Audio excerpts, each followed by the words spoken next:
Assalamualaikum warahmatullahi wabarakatuh.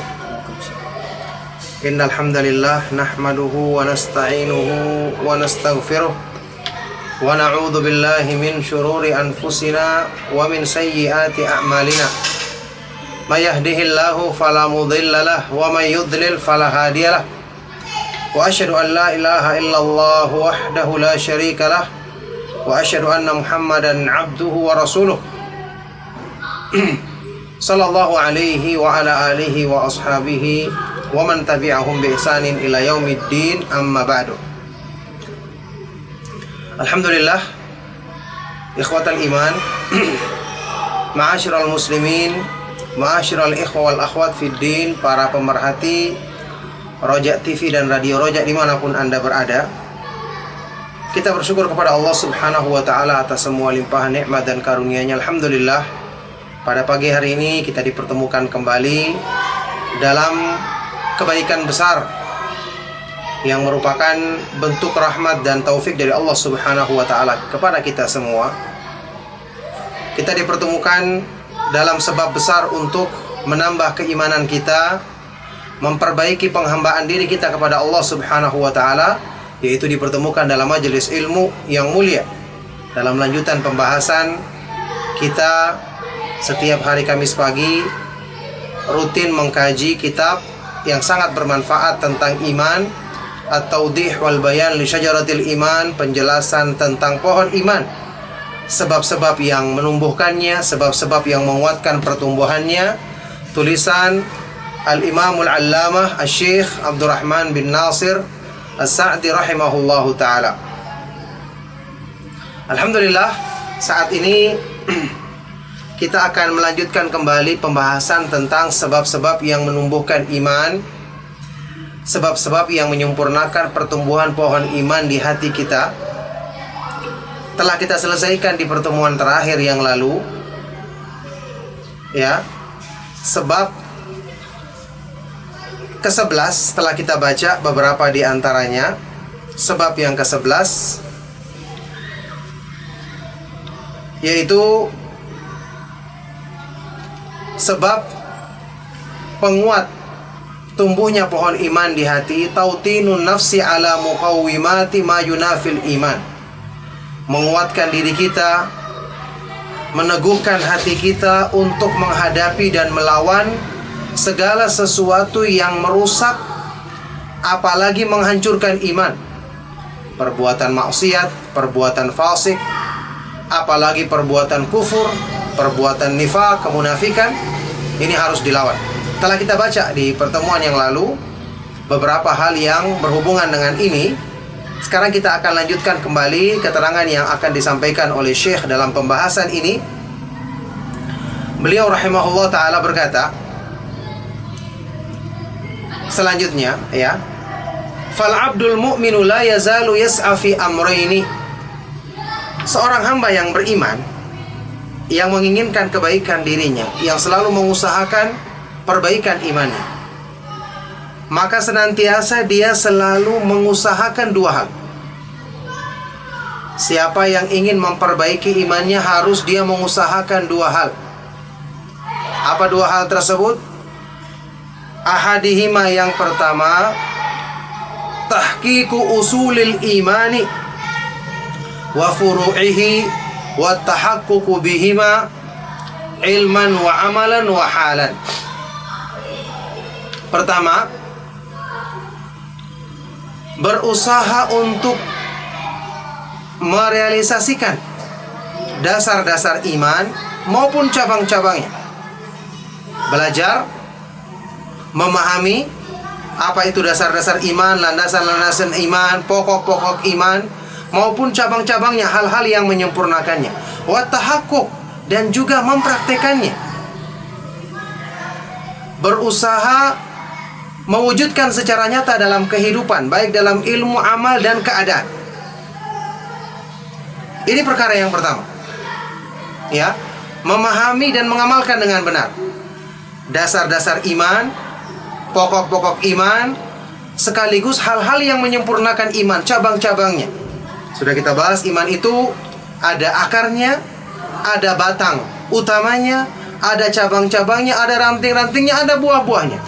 Buahnya akan tumbuh sesuai dengan perhatian kita terhadap akarnya, dasarnya atau landasannya, perhatian kita terhadap penjagaan terhadap batangnya, penjagaan terhadap ranting-rantingnya, pengairannya, dan hal-hal yang menyempurnakan pertumbuhannya, sehingga akan tu'ti ukulaha kulla hinin biidni rabbiha. Iman itu akan mengeluarkan buah-buahnya yang indah dan manis setiap saat dengan izin Allah Subhanahu wa ta'ala. Itu yang pertama. Yang kedua,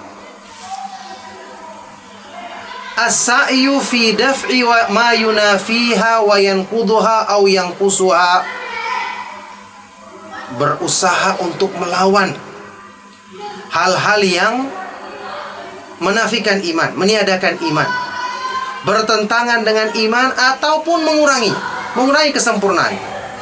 Jadi tidak bisa kita hanya mengusahakan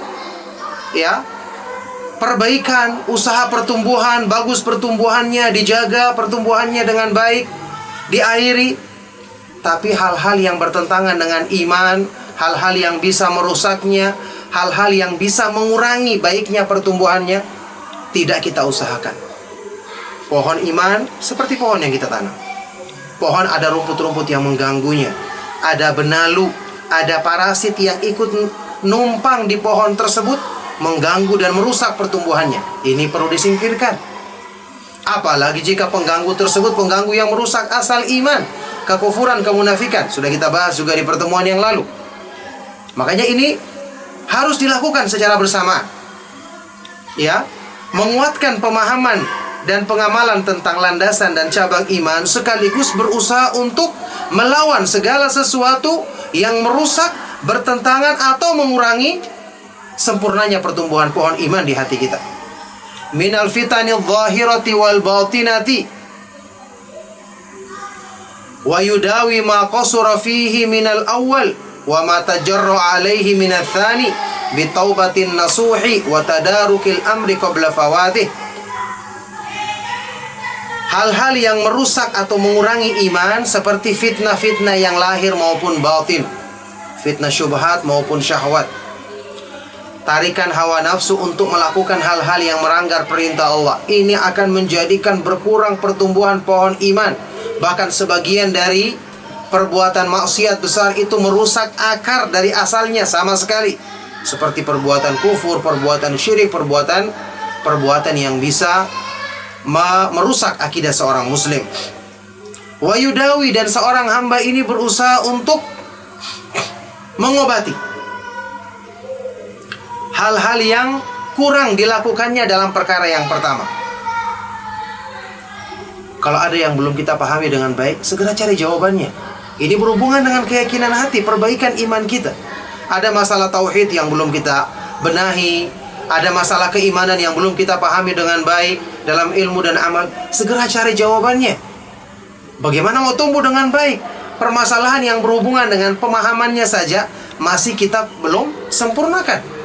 Belajar, baca Al-Quran, renungkan isinya, baca tafsir, bertanya kepada orang yang berilmu, yang bisa kita hubungi untuk menyelesaikan keraguan-raguan dalam hati kita tadi. Ingat, iman yang benar itu tidak akan mungkin melahirkan keraguan-raguan dalam diri kita, kerancuan dalam pemahaman kita. Ini sudah kita bahas di pertemuan-pertemuan yang lalu.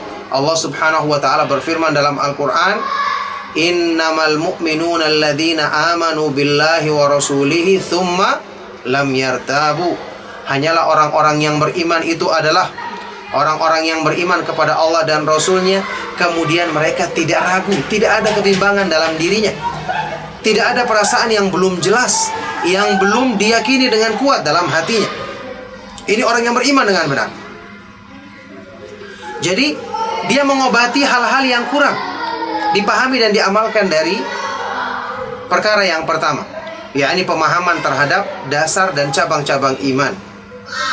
Wa ma tajarra alaihi minats-tsani, ada minats-tsani, adapun perkara yang kedua, hal-hal yang merusak iman, kadang-kadang dia langgar, dia lancang untuk mengerjakannya, maka hendaknya dia perbaiki dengan apa? Taubatun nasuh, bertobat dengan sungguh-sungguh. Wa tadarukil amri qabla fawatihi, segera dia memperbaiki diri sebelum luputnya waktu. banyak beristighfar kepada Allah Subhanahu wa taala.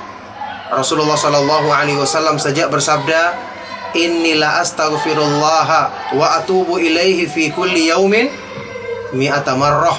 Sesungguhnya aku memohon ampun kepada Allah dan bertobat kepadanya setiap hari 100 kali.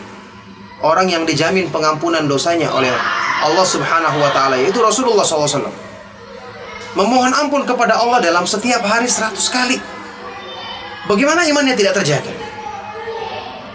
Bagaimana imannya tidak terjaga? Jadi jangan kita harus beranggapan dulu, nanti kalau sudah kelihatan dosanya besar baru minta ampun. Bagaimana? Benalu-benalu kecil, rumput-rumput yang kecil kalau banyak itu merusak pertumbuhan. Jangan kita anggap, nanti benalunya sudah sebesar pohon beringin, sudah melebihi pohon yang asli, baru kita babat, baru kita potong. Tidak. Sejak masih kecil, mumpung masih muda disingkirkan. Ya, dosa-dosa kecil kalau berkumpul jadinya apa? Dosa besar. Sementara dosa besar kalau segera kita mohon ampun, segera hilang. Ibnu Abbas radhiyallahu taala anhuma pernah mengatakan apa? La kabirata ma'al istighfar wa la saghirata ma'al israr wa la kabirata ma'al istighfar. Tidak ada dosa kecil kalau terus dilakukan, dan tidak ada dosa besar kalau segera kita beristighfar, mohon ampun kepada Allah. Kenapa dosa kecil menjadi besar kalau terus-menerus dilakukan? Karena terus-menerus berarti meremehkan. Terus-menerus berarti memandang enteng dosa tersebut. Dosa itu semakin diremehkan, nilai keburukannya di sisi Allah semakin besar. Bagaimana mungkin keburukan besar yang ada pada hati seseorang dengan meremehkan perbuatan maksiat akan mendukung pertumbuhan imannya, sementara ini sangat dibenci dan dimurkai oleh Allah? Tidak mungkin. Ibaratnya benalu yang besar dibiarkan di pohon, bagaimana kita harapkan buahnya bisa manis? Syukur-syukur tumbuh saja sudah mendingan. Jadi hal-hal yang dilanggar dari perintah-perintah Allah segera kita benahi dengan bertobat kepada Allah Subhanahu wa taala dan mohon ampun kepadanya. Taubat nasuh. Ini yang akan mendukung atau menjadikan sempurna pertumbuhan pohon iman. Jadi dua perkara ini perlu diperhatikan ya. Melakukan upaya yang menumbuhkan iman, sekaligus juga upaya menyingkirkan hal-hal yang menjadi perusak tumbuhnya pohon iman, penghalang tumbuhnya pohon iman, atau minimal mengurangi kebaikan pertumbuhannya.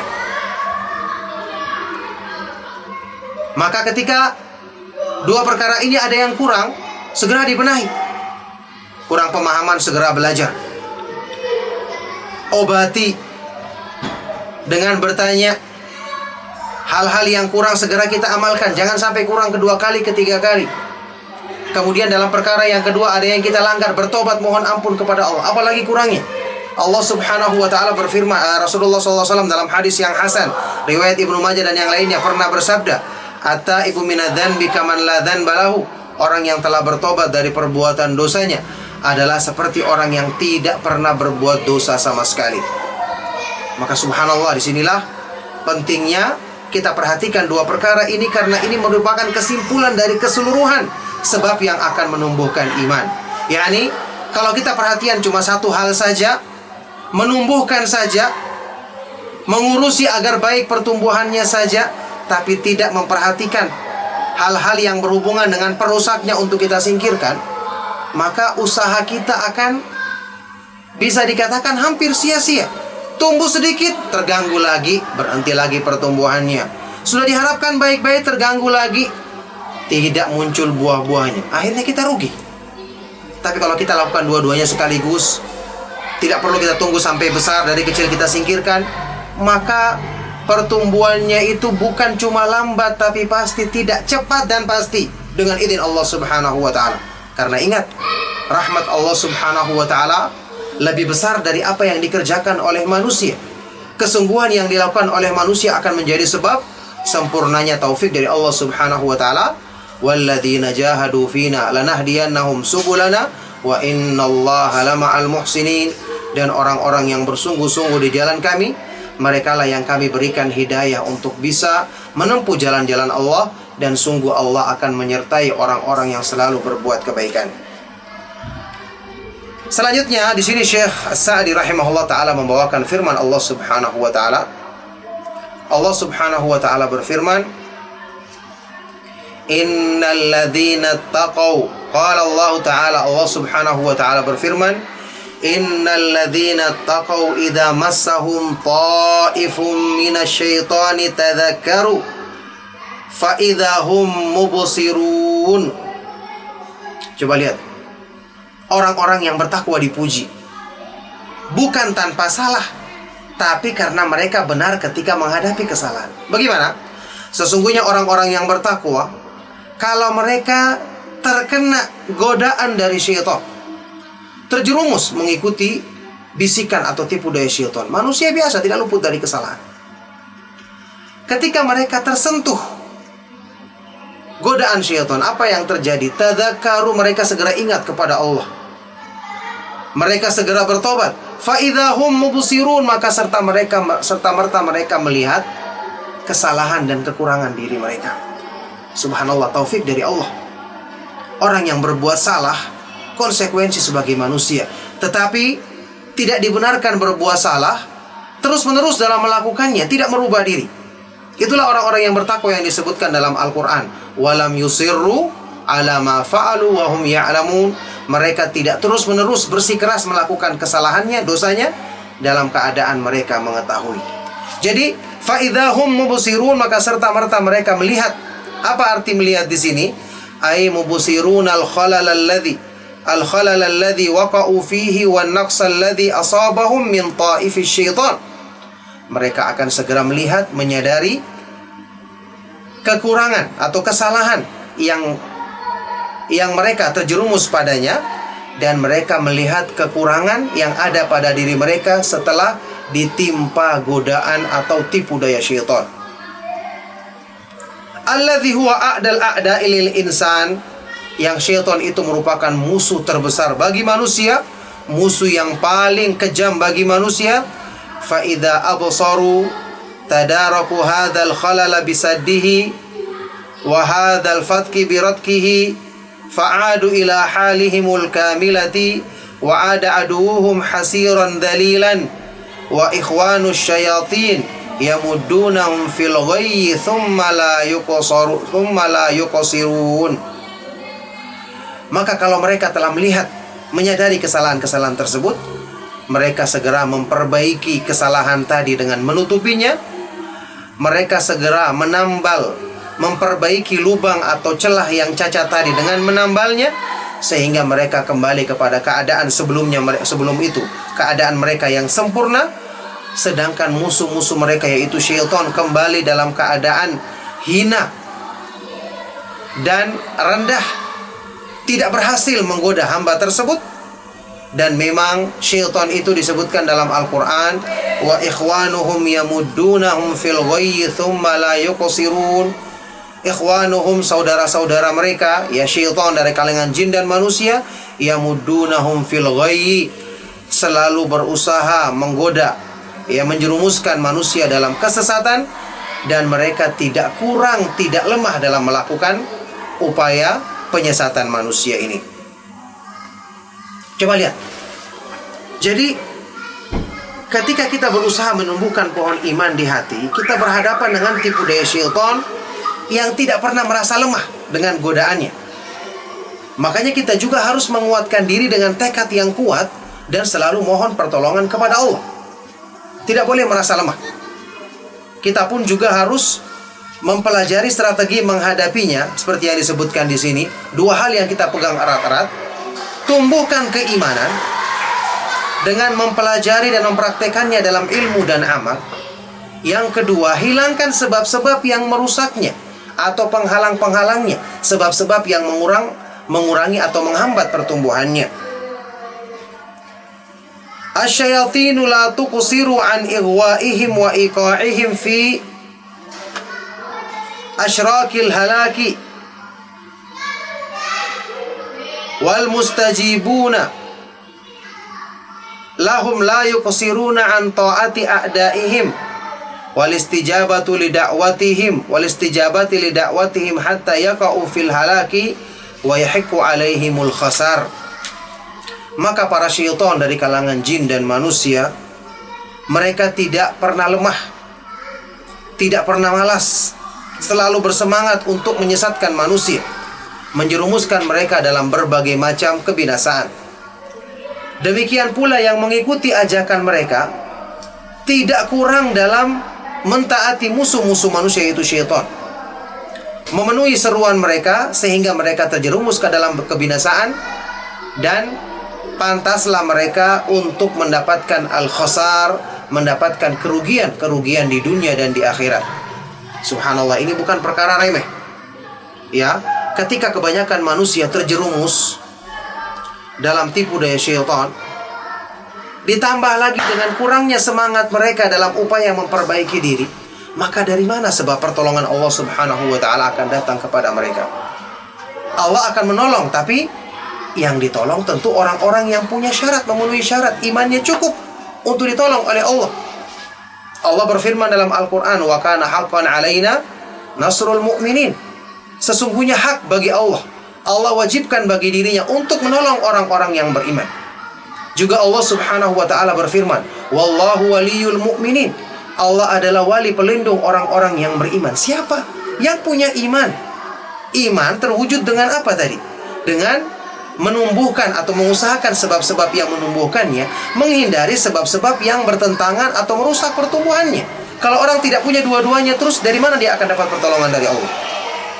Allah Subhanahu wa ta'ala berfirman, innallaha yudafi'u 'anil ladzina amanu. Sesungguhnya Allah Subhanahu wa ta'ala akan selalu membela hamba-hambanya yang beriman. Akan selalu membela hamba-hamba yang beriman.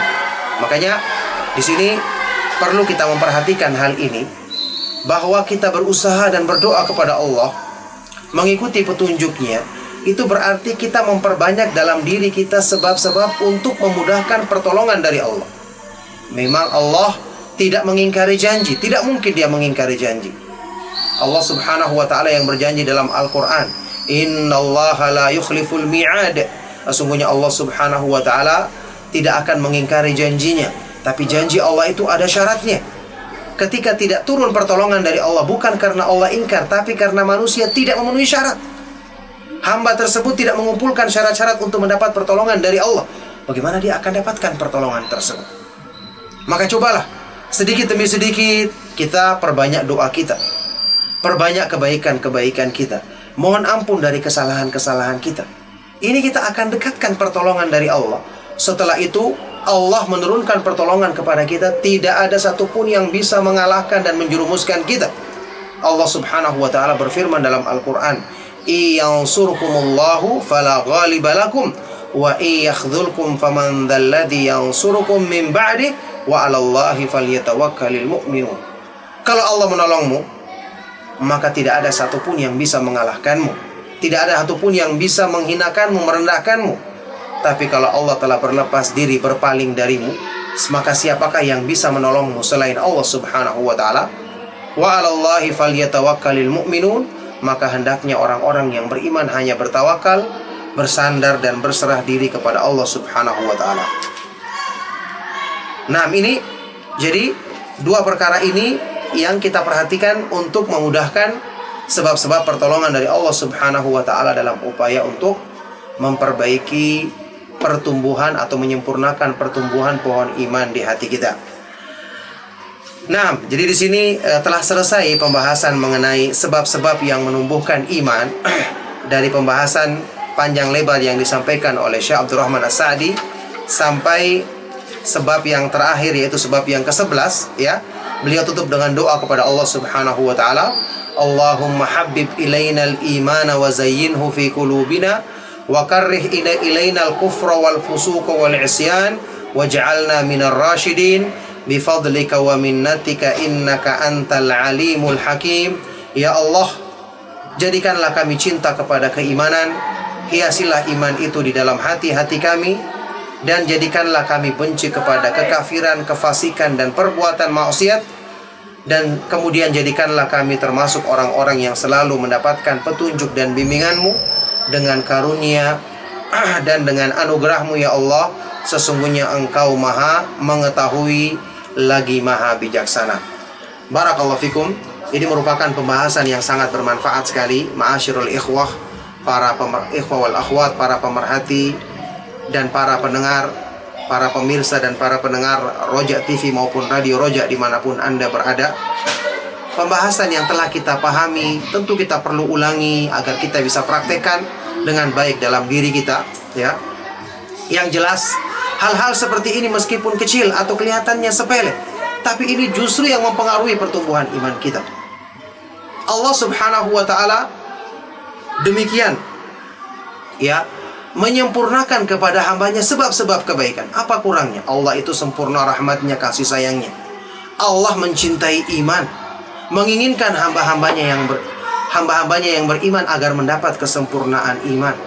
Bukankah Allah Subhanahu wa taala berfirman dalam Al-Qur'an, "Wala yarda li'ibadihil kufur." Allah tidak meridai hamba-hambanya itu menjadi kufur. Bukankah Allah Subhanahu wa taala berfirman, "Wa huwal ghafurul wadud." Dialah yang maha pengampun lagi maha mencintai. Al-Wadud. Apa artinya Al-Wadud? Allah mencintai hamba-hamba yang beriman dan mereka pun mencintai Allah. Konsekuensi nama Allah yang maha indah ini artinya Dia akan memudahkan bagi hamba-hambanya sebab-sebab agar mereka mencintai Allah. Subhanallah. Apa kurangnya? Sebab-sebab demikian lengkap dan jelas. Allah tolong kita dengan rahmatnya, dengan kasih sayangnya. Yang kurang pada diri kita, Allah beri kesempatan perbaikan diri, bertobat, mohon ampun. Al-Quran juga diturunkan untuk kesembuhan penyakit hati. Hati kita juga diciptakan di atas fitrah yang cenderung mencintai dan menerima kebenaran. Kurangnya apa? Subhanallah, demikian lengkap. Kalau kita mau praktekkan dengan sabar, banyak berdoa kepada Allah Subhanahu wa taala, kebaikan-kebaikan dalam iman, kebaikan-kebaikan dalam menyempurnakan penghambaan diri, itu bukanlah sesuatu yang ditutupi oleh Allah Subhanahu wa taala jalan-jalannya, bahkan dibuka oleh Allah Subhanahu wa taala bagi orang-orang yang punya semangat, yang menginginkan kebaikan tersebut. Jadi ma'asyiral muslimin, para pemerhati Roja TV dan Radio Roja dimanapun Anda berada, jadikanlah diri Anda pantas untuk menerima hidayah, supaya Anda pantas untuk diturunkan hidayah tersebut pada Anda. Allah Subhanahu wa taala berfirman dalam Al-Qur'an, ya, "Dzalika fadlullahi yu'tihi man yasha. Wallahu dzul fadlil 'adzim." Yang demikian itu adalah karunia dari Allah yang Allah berikan kepada siapa yang dikehendakinya, dan Allah Maha memiliki karunia yang agung. Jadi Allah memilih, dan kita diberitahu oleh Allah sebab-sebab yang menjadikan seorang hamba terpilih. Kenapa dia terpilih? Karena dia semangat dalam kebaikan. Kenapa dia terpilih? Dia rajin berdoa kepada Allah agar dijadikan sebagai hamba pilihan. Kenapa dia terpilih? Karena dia mengusahakan iman, mengusahakan perbaikan dirinya. Kenapa dia terpilih? Karena ketika berbuat dosa dia segera beristighfar, mengakui yang bisa mengampunkan dosa-dosa cuma Allah Subhanahu wa taala. Wa may yaghfiru dzunuba illallah. Tidak ada yang mengampuni dosa kecuali Allah. Itulah ciri-ciri hamba pilihan. Jadi coba pelajari ciri-ciri ini, praktekkan. Anda akan menjadi hamba yang terpilih, sehingga hidayah itu pantas diberikan kepada Anda. Hidayah itu bukan urusan keinginan manusia, bukan juga kepemilikan perorangan. Tidak, miliknya Allah. Maka berarti ikuti sebab-sebab yang disukai oleh yang memiliki hidayah itu. Sang empunya hidayah itu Allah Subhanahu wa ta'ala. Yang memiliki hidayah itu Allah Subhanahu wa ta'ala. Ya, Allah Subhanahu wa ta'ala berfirman dalam Al-Quran, "Innaka la tahdi man ahbabta, walakinnallaha yahdi man yasha, wa huwa a'lamu bil muhtadin." Sesungguhnya engkau ya Rasulullah tidak bisa memberikan hidayah kepada orang yang kamu cintai, tapi Allah dialah yang memberikan hidayah kepada siapa yang dikehendakinya, yang dipilihnya, dan Dia yang lebih mengetahui siapa yang pantas mendapatkan hidayah darinya. Maka semoga Allah Subhanahu wa ta'ala menetapkan kita semua termasuk ke dalam golongan hamba-hambanya yang senantiasa mendapatkan hidayah petunjuk yang sempurna darinya. Semoga Allah Subhanahu wa ta'ala menetapkan kita di atas hidayah Islam, di atas hidayah mengenal manisnya iman, mengenal indahnya sunnah Rasulullah SAW sampai di akhir hayat kita, sampai kita bertemu Allah Subhanahu wa ta'ala di atas kebaikan ini. Maka demikianlah pembahasan mengenai sebab-sebab yang menumbuhkan iman dari kitab yang sangat bermanfaat ini. Kita akan lanjut nanti di pembahasan yang juga tidak kalah pentingnya, yaitu faedah dan buah-buah iman di fasal yang selanjutnya, fasal ketiga dari kitab ini, yang kita akan bahas insya Allah di pertemuan-pertemuan berikutnya dengan mohon pertolongan kepada Allah Subhanahu wa Ta'ala. Maka demikian kami cukupkan kajian di kesempatan kali ini. Semoga bermanfaat dan menjadi sebab kebaikan bagi kita semua. Mohon maaf jika ada yang salah dan kurang. Kami cukupkan. Sallallahu wasallam wa barak ala nabiyina Muhammad wa ala alihi wa sahbihi wa man tabi'ahum bi ihsanin ila yaumiddin. Wa akhiru da'wana anil hamdulillahi rabbil alamin. Subhanakallahumma wa bihamdika asyhadu an la ilaha illa anta astaghfiruka wa atubu ilaik. Wassalamualaikum warahmatullahi wabarakatuh.